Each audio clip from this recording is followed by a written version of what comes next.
Hey guys, JB here from Alpha Wolf Consulting. Welcome to an introduction to sales, which is a sales course, and this is lesson 2. And this is all about what is sales. So to understand this is just to understand, well, sales is just directed communication. So when we're looking in to understanding, well, what is sales, or how do we sell? All it is if we reframe that, instead of how do we sell, it's how do we communicate? How do we communicate honestly and authentically with potential buyers? How do we communicate value? How do we communicate and understand our buyers through questions, through qualifying? How do we, you know, overcome objections or fears that potential buyers may have? So, in essence, sales is just communicating at the highest level. Okay, where businesses will use processes, okay, of the sale or the process of the sale to demonstrate the value of their products. So the main point of sale is to demonstrate the value of the product or service that you are selling or that your business is representing, and to understand your customers' needs, wants, and desires. So when we get into sales, it's a lot about understanding human behavior and psychology along with communication. So the way in which we present ourselves communicates who we are. You know, the way in which we act communicates who we are and the values that we hold. So it's an important thing to understand, because communication is much deeper just than the words that I say. Communication is the facial feature, facial expression. It's my tonality. It's my body language. It's the language patterns that I use or the way that I talk. So when we understand sales, sales is just the way to sell a product or to promote a product or market a product. Okay. Sales and marketing are essentially the same thing. Two sides of the same coin. Okay. One side generates interest, the other side converts that interest into a sale. Okay. So essentially, when we're talking about sales, we're just talking about the process from a customer walking in the door to a customer having, the results of the goals that they wanted to achieve happen. For example, when a customer walks into a business, typically they have an objective in mind, depending on the customer, depending on what they're doing. Okay, but in general terms, okay, the only reason you go to a specific business is to get a specific problem solved. We don't go to the doctor and ask questions about our car's health. You know what I mean? I'm not going to the doctor to get my engine rebuilt. I'm going to the doctor to get my health done. So, we've just got to understand that many people throughout life and in society and in our communities, okay, have problems. Those problems need to be solved. The most effective way for a business to understand their customers' problems and solve their customers' problems is through sales. Sales is just direct communication. How do I mean directed communication? Well, when you talk to me, I know you want to solve a problem. I just have to find out what that problem is. Okay, so if I run a mechanical shop, well, I know you're not coming in to ask questions about your dog's health. You're coming in to ask questions about your mechanical health, your car's health. You know what I mean? So we already know there is a reason for you coming in. The reason is typically aligned to what the business products or services are. Okay, so now we have to find out a little bit more about you. through the processes that we run, through the sales process of finding out, your wants and needs. Why are you talking to me today? Do you want your car fixed? Do you need your car fixed? Do you want to improve your car? Do you need to improve your car? This, that, and the other. Okay. But basically, everyone has desires and needs that they're looking to fill. Health, wealth, and happiness. They're the three, or health, wealth, and relationships. Okay. So they're the three main drivers for any action that people take. It's either going to make me wealthier, healthier, or give me better relationships or happier. Okay. So if we understand this, then we understand that, the goal of a salesperson is to be highly authentic, highly knowledgeable, highly trustworthy, and effective at communicating, which fosters, okay, not only a congruent and very like professional and, you know, a well, not a professional, but basically we want to show people that we're sharp as a tack, enthusiastic, and an expert in our field. We don't want them to think that they're talking to someone that dropped out of special school, that doesn't understand anything to do with the world. Okay. When someone talks to us, we want them to feel like they're talking to the right person. This person can solve my problems. This person knows who I am. They understand what I'm going through. They are able to get me the results that I seek. Because why would I talk to someone about getting results I want that doesn't have the capacity to help me achieve them? Okay. So, in understanding this, is just understanding, well, what is the goals of a business in sales? If the goal of a salesperson is to be highly authentic, knowledgeable, trustworthy, and an effective communicator, well, the goal of the business sales is to authentically communicate, okay, our knowledge, to build trust, okay, through the sharing of our knowledge authentically, okay, and to effectively communicate what our business does and how we help them solve their problems. So we want the consumer to trust the product or the service that we are promoting as a business. Okay. We want to make sure that the consumer knows that we know what we're talking about. Because the thing is if we're not perceived as being authentic, okay, it's very hard to build trust because every word we say is taken as being disingenuous.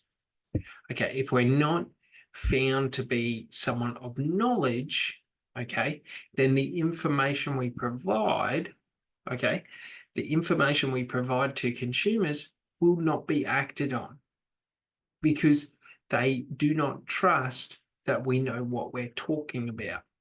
So when we're talking about actions and decision making, which, customer walks into a business, customer has a problem, wants to make a decision and solve that problem. So an important thing to understand is that if a customer does not trust that we know what we are doing, that we know what we're talking about, the decision making is much harder.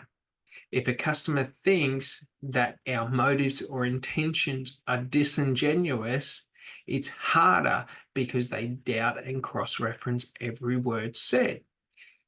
If someone doesn't think you're trustworthy, why would they listen to you?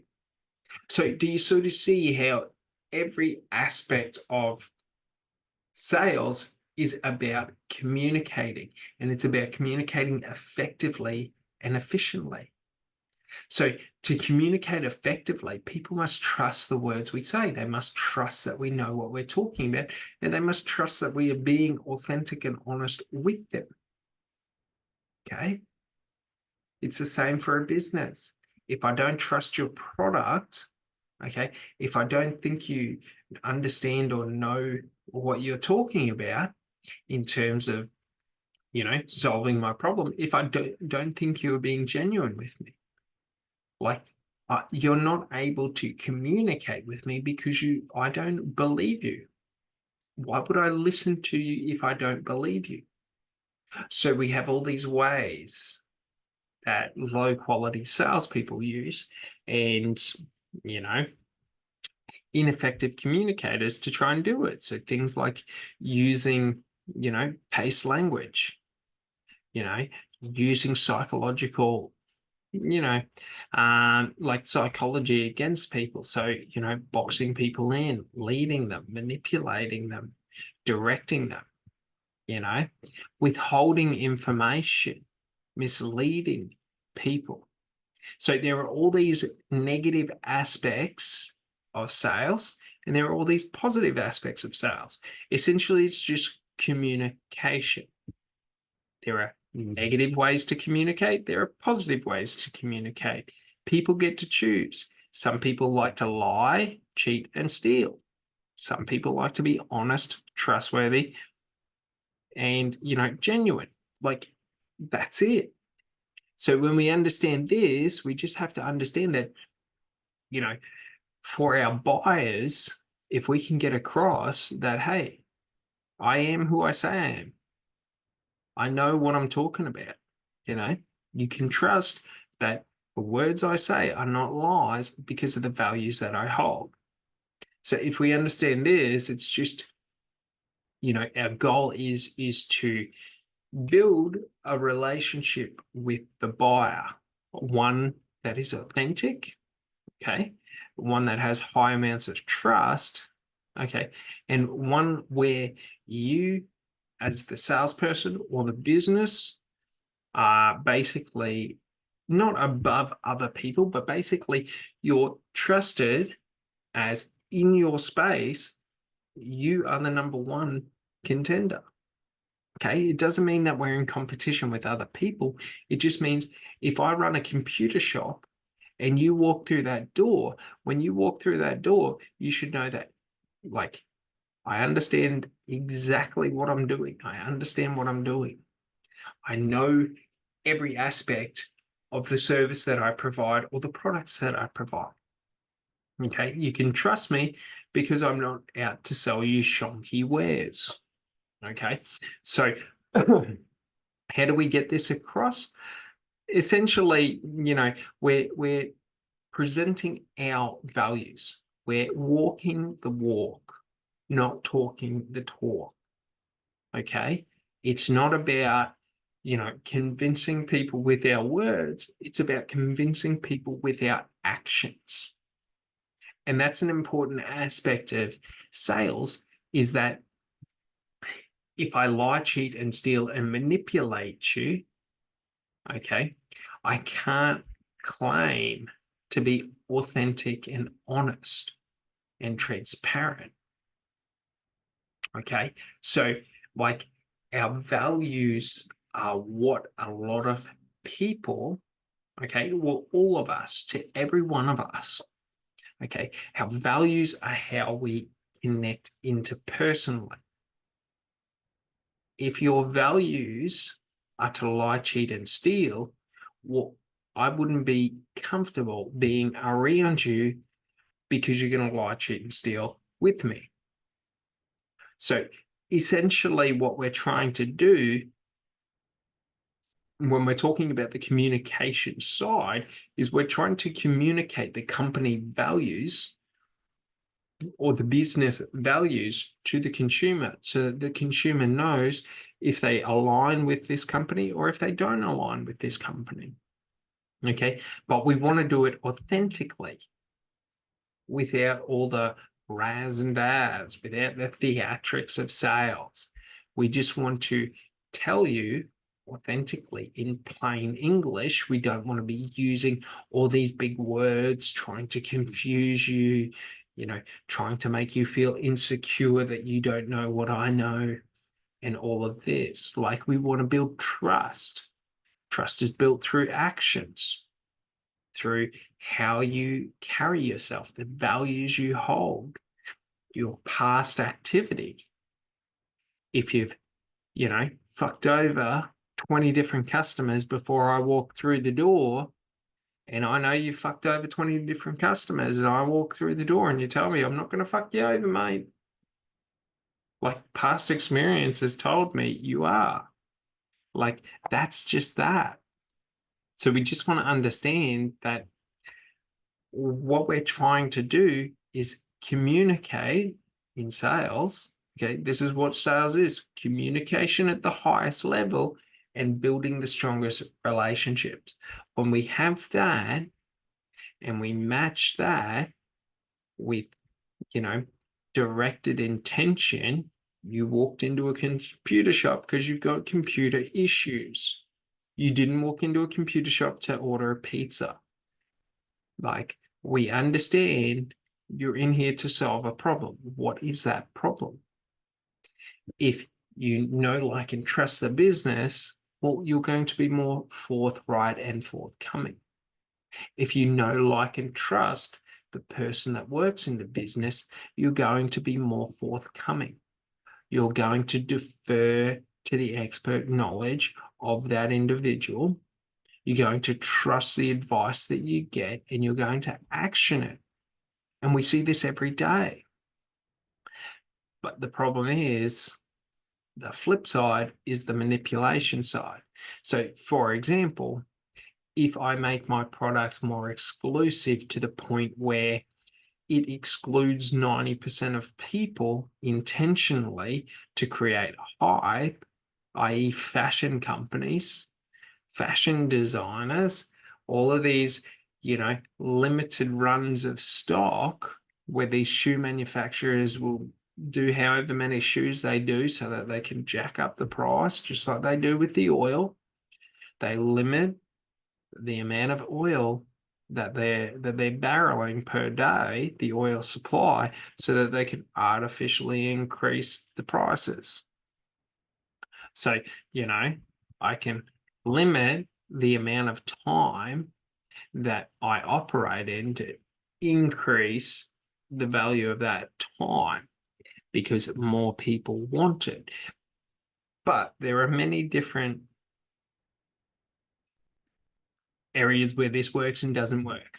If I have no brand, people don't know, like, and trust me, I can limit my time. No one cares.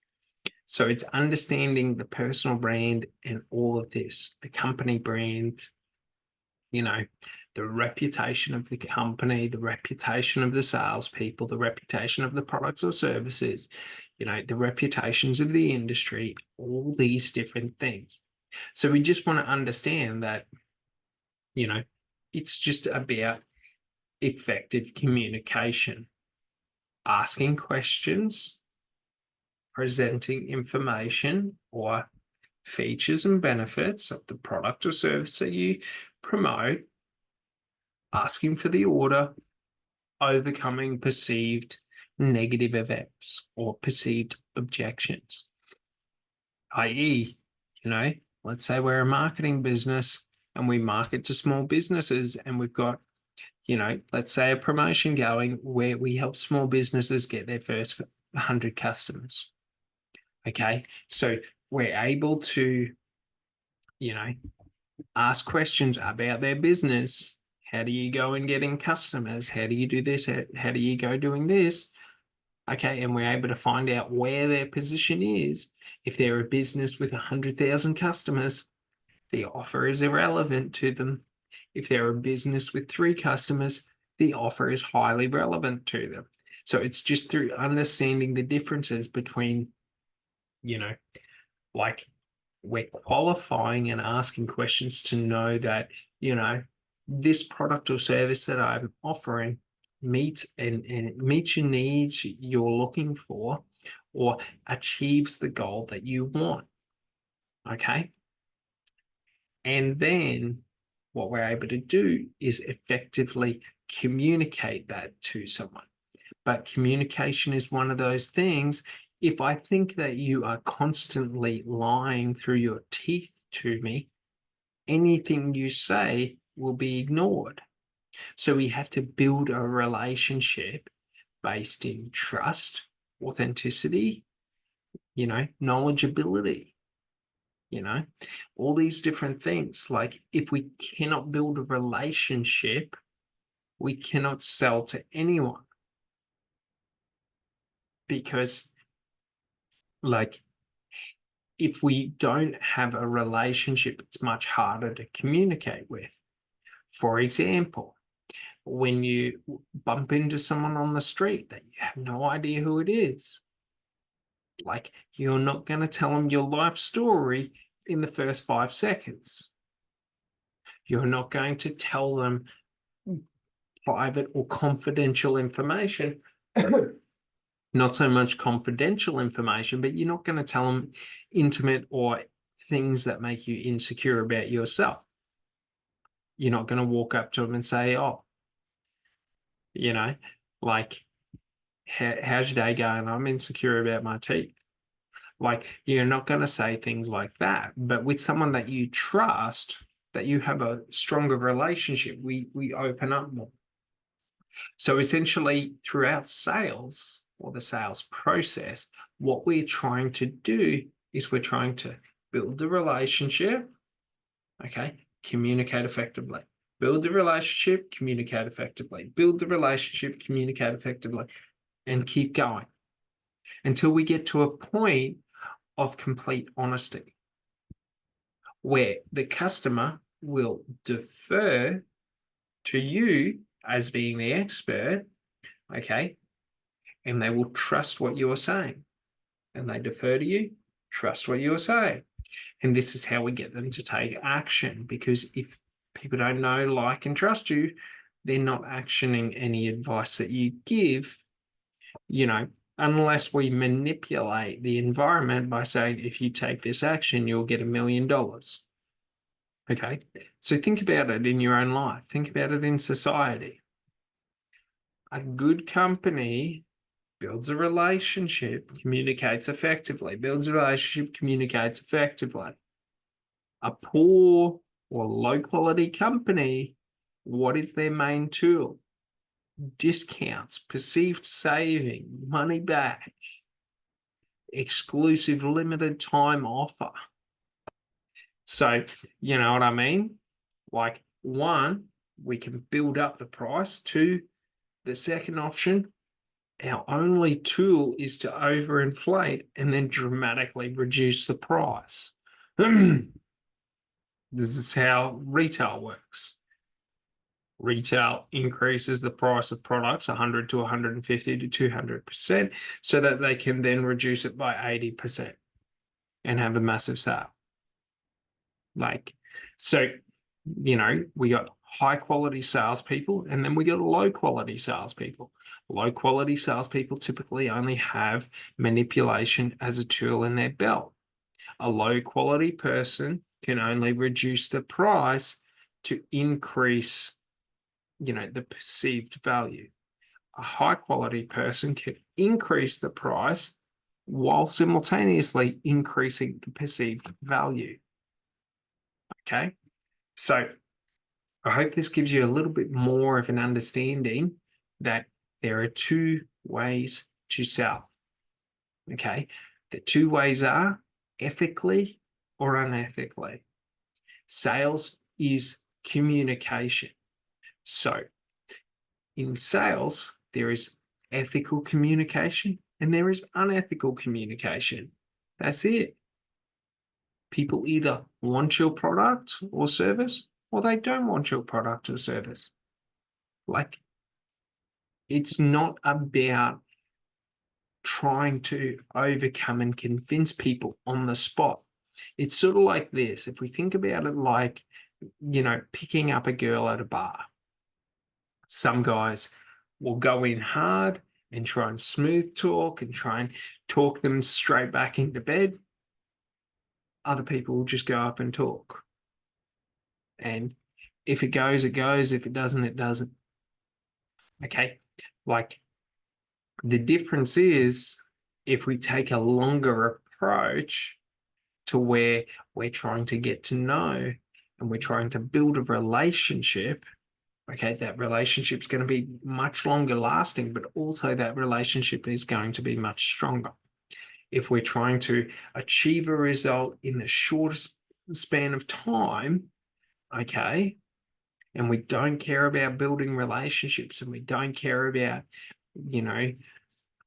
building these long-term relationships, or, effectively communicating or getting to know someone, then we will never achieve, anything more than short-term success. So that's the difference. Is in sales, our reputation is the most important thing. It's not about how smooth you talk. It's not about how convincing you are. It's not about, how much you can pressure people. It's just, how do you develop relationships, and can you capitalize on those relationships? Can you build trust? Can you communicate effectively? Problem, solution. In between is communication.